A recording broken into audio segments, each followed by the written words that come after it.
नमस्कार दोस्तों, इस वीडियो में आज हम बात करने वाले हैं बरसाती मौसम में लगाए जाने वाले प्याज फसल के बारे में। बरसाती प्याज की फसल एक ऐसी फसल होती है जो कि आपको बहुत अच्छा मुनाफा दे रही होती है। तो आप लोगों ने अगर अभी तक बरसाती प्याज की फसल नहीं लगाई है तो इस समय आप बरसाती प्याज की फसल लगा सकते हैं। आज इस वीडियो में हम आपको बताएंगे बरसाती प्याज की फसल किन किन विधियों से लगाई जा सकती है और किस तरीके से आप अच्छा उत्पादन प्राप्त कर सकते हैं। सबसे पहले बात करेंगे प्याज की नर्सरी कैसे लगाते हैं, साथ में बेस्ट वैरायटी के बारे में बात करेंगे और खाद उर्वरक के बारे में भी बात करेंगे। साथ में रोग को कम करने के लिए और उत्पादन अच्छा प्राप्त करने के लिए क्या क्या हमें करना होता है वो सारी आज हम इस वीडियो में बात करेंगे। इस वीडियो के माध्यम से हम आज आपको लगभग प्याज से जुड़ी हुई सारी जानकारी साझा करने वाले हैं। आज इस वीडियो में हम बात करेंगे 70 से 80 दिनों के अंदर जो तरीका होता है प्याज का लगाने का, जो कांदियों से हम प्याज की फसल लगा रहे होते हैं उस विधि के बारे में आपको हम संपूर्ण जानकारी देंगे। कांदी वाली जो फसल होती है वो 75 से 80 दिनों में तैयार हो जाती है। तो नमस्कार किसान भाइयों, आप सबका स्वागत है हमारे YouTube चैनल किसान वाला जंक्शन में। अगर आप पहली बार हमारे YouTube चैनल की वीडियो देख रहे हैं तो वीडियो को लाइक करें, कमेंट करें, साथ में चैनल को सब्सक्राइब कर लें और दूसरे किसान भाइयों के साथ में ज्यादा से ज्यादा इसको शेयर करें ताकि वो भी इस वीडियो को देखकर अपना लाभ उठा सकें। चलिए अब बात करते हैं कांदियों से हम अपनी फसल कैसे लगा सकते हैं। अगर किसान भाई आपके पास में कांदियां नहीं है तो आप दूसरे किसान भाइयों से संपर्क करके कांदियां खरीद के अपने खेत में कांदी से फसल लगा सकते हैं प्याज की, या फिर आप नर्सरी तैयार कर सकते हैं अपनी प्याज की फसल के लिए। सबसे पहले बात करते हैं सही समय के बारे में। तो सही समय है आपका मध्य अगस्त से लेकर सितंबर तक आप कांदियों की बुआई कर सकते हैं अपने खेत में। फसल को जल्दी तैयार करने के लिए आपको प्याज की कांदियां लगानी होती हैं जो कि आपका 70 से 80 दिनों में तैयार हो जाती है। आप लोगों को 1 एकड़ में 7 से 8 कुंतल कांदियों की आवश्यकता पड़ेगी। कांदियों को तैयार करने के लिए आप लोगों को लगभग 3 से लेकर 3.5 किलोग्राम सीड की रिक्वायरमेंट पड़ेगी प्रति एकड़ के हिसाब से मैं आपको बता रहा हूँ। किसान भाइयों, अगर आप कांदियां लगाने के बारे में सोच रहे हैं तो कांदियों को आप बरसात के मौसम से गर्मियों में ही आपको तैयार करना होता है। कांदी तैयार करने में आपको बहुत ज्यादा मेहनत की जरूरत नहीं होती है, बहुत आसानी से तैयार हो जा रही होती है। अगर आप इस समय बारिश के मौसम में नर्सरी तैयार करते हैं तो आपको 40 से 45 दिन का समय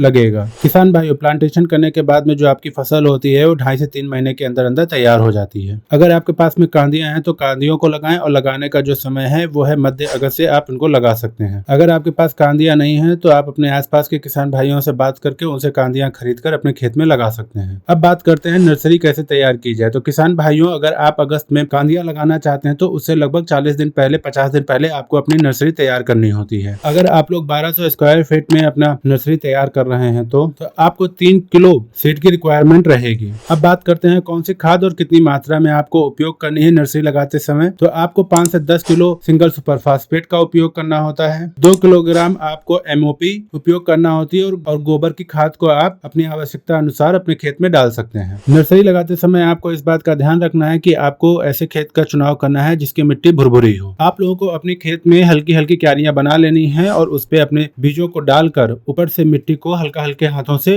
फैला देना है ताकि आपके जो बीज हैं वो मिट्टी में बहुत ज्यादा नीचे भी ना जाए और मिट्टी से ढक भी जाए। अगर आपका बीज ऐसे खुले में पड़ा रहेगा तो आपके बीज में सूखने की समस्या आ जाएगी और जर्मिनेशन जो होगा वो अच्छे से नहीं होगा, जिससे आप नुकसान झेल सकते हैं। जब आप अपनी नर्सरी तैयार कर रहे होते हैं तो 25 दिन बाद आपको रोको का स्प्रे करना होता है। 3 ग्राम प्रति लीटर के दर से मैं आपको बता रहा हूँ, या फिर आप कॉन्फिडोर का स्प्रे कर सकते हैं। 1.5 ml प्रति लीटर की दर से आपको स्प्रे करना होता है। आपको जो अपनी नर्सरी के ऊपर फंगस जनित या किसी तरीके की बीमारी देखने को मिल रहा होता है वो इन स्प्रे को करने के बाद में आप उन पे कंट्रोल पा सकते हैं। जब हमारी नर्सरी 30 दिन की हो जाती है तो उसमें अच्छी बढ़वार के लिए हम लोगों को यूरिया, ह्यूमिक एसिड और माइक्रोन्यूट्रिएंट्स खाद को आपस में मिलाकर छिड़कना होता है, जिससे आपको बहुत अच्छा रिजल्ट देखने को मिलेगा। नर्सरी की सिंचाई करने के लिए आप लोग स्प्रिंकलर का भी यूज कर सकते हैं या फिर आप सबसे अच्छा जो है रेन पाइप का भी उपयोग कर सकते हैं। अगर आपने अपनी नर्सरी में लगने वाली बीमारियों को कंट्रोल कर लिया और सारी बातों का ध्यान दिया तो आप 40 से 50 दिन के अंदर आप एक स्वस्थ नर्सरी का उत्पादन प्राप्त कर लेंगे। आपकी नर्सरी जो है एकदम स्वस्थ 40 से 50 दिन बाद आपको मिल जाएगी, जिसको आप अपने खेतों में ट्रांसप्लांट कर सकते हैं।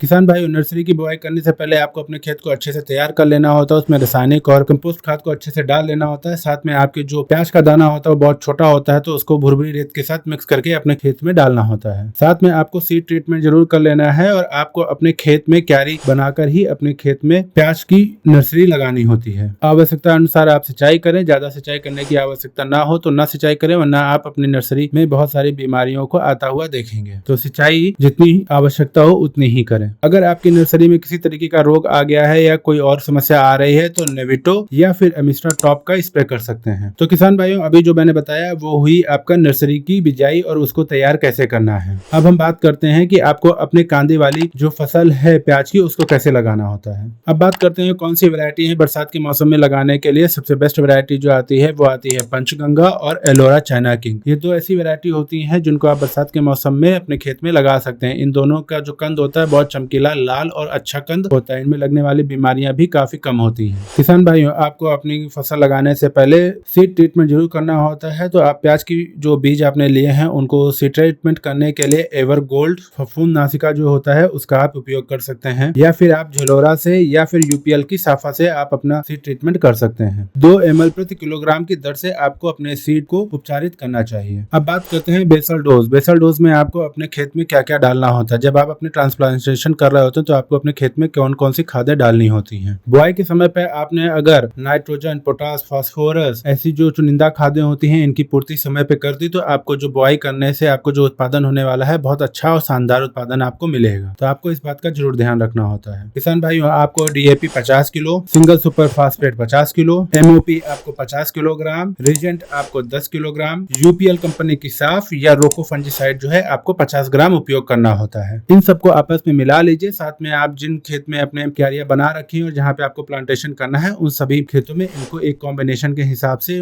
बराबर मात्रा में आपको डाल देना होता है। को जो मैंने बताया प्रति एकड़ की दर से बताया है। साथ में आप लोगों को गोबर की 3 से 4 ट्रॉली प्रति एकड़ की दर से आपको अपने खेत में जरूर डाल देनी होती है। किसान भाई, आप जब खेत की तैयारी कर रहे होते हैं तो आपको अपने खेत में क्यारियां बना के काम करना होता है। साथ में आपको अपने खेत में जल ना भरे इसका जरूर व्यवस्था करके रखनी होती है, क्योंकि अगर आपके खेत में बरसात का जल भर गया या सिंचाई का भी जल भरता है तो आपकी जो कांदियां होती हैं ये सारी गल जाती हैं और आप बहुत बड़ा नुकसान झेल जाते हैं। तो आप लोगों को इस बात का ध्यान रखते हुए अपने खेत की तैयारी करनी होती है। किसान भाइयों, अगर आप बेड बनाकर अपनी प्याज की फसल लगा रहे हैं तो एक बेड से दूसरे बेड की जो दूरी होती है वो 2.5 से लेकर 3 फीट की रखनी होती है। किसान भाइयों, अगर आप कांदियां लगा रहे हैं तो अपनी कांदियों के ऊपर जो है फंजीसाइड का स्प्रे जरूर कर लीजिए, ताकि आपके फसल में जो लगने वाली कांदियों के थ्रू बीमारियां होती हैं वो ना लगे। यूपीएल कंपनी की जो साफ आती है उसको 40 ग्राम 15 लीटर की दर से आपको घोलकर अपने कांदियों के ऊपर स्प्रे कर देना होता है। पौधे से पौधों की दूरी आपको 4 इंच और लाइन से लाइन की दूरी जो है 4 से 5 इंच आप रख सकते हैं। किसान भाई, जब आप अपनी प्याज की फसल लगा रहे होते हैं बारिश में तो इसमें फंगस जनित बीमारियां बहुत ज्यादा आ रही होती हैं। साथ में आपको इल्लियों की भी समस्या आती है, जैसे आपका कंद का भी गल जाना एक समस्या आता है। इस तरीके की कई बीमारियां आती हैं। तो इन सब से आपको बचाव करने के लिए आपको अपने खेत में लगातार एक चुनिंदा समय